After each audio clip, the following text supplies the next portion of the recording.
Galera, no episódio anterior, a minha mãe ela subiu no terraço e a Xuxinha subiu junto. E eu subi seguindo a Xuxinha. Olha ela lá, ó. Deu pra ver um tiquinho dela indo. Pois ela não me viu ainda, ela não sabe que eu tô aqui. Eu vou ir de molezinha, com o osso na mão, ó. Eu vou ter que esconder pra eu chegar. Vou ter que esconder o osso atrás de mim. Ela não tá me escutando. Galera, agora é silêncio total pra Xuxinha não me ver. Galera, de moscada. Olha lá, minha mãe tá botando roupa e a Xuxinha tá por aí. Parece que tá junto com ela. Vai demorar assim. Olha ela ali. Ai, meu Deus do céu. Xuxinha tá aqui. Galera, ai meu Deus, ela tá vendo. Ai meu Deus.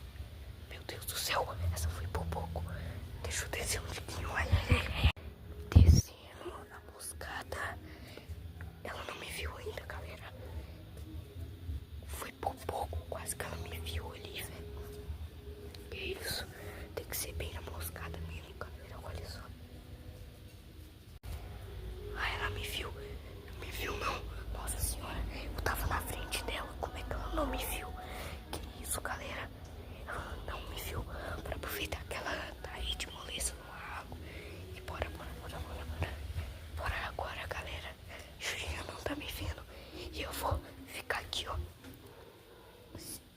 Torcer se ela passa direto.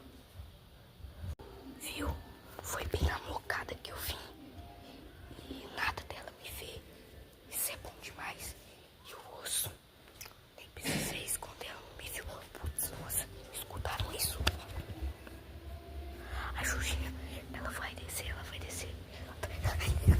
Não, ela me viu. Não, galera, a Xuxinha me viu e agora? Corre. Ah, ela tá prestando atenção no osso. Ai, socorro, galera. Ela tá tentando me morder. Ai.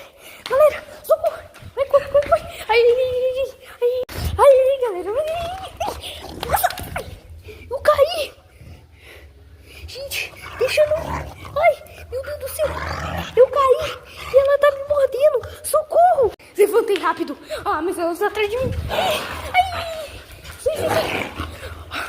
Usa o próprio osso dela pra proteger. Eu tava fazendo esse método. Ai. Galera, ela tá loucaça pra cima de mim. Olha isso. Olha. Ai, meu Deus do céu. Eu tô usando o osso pra dar uma desviada de novo. Isso aí.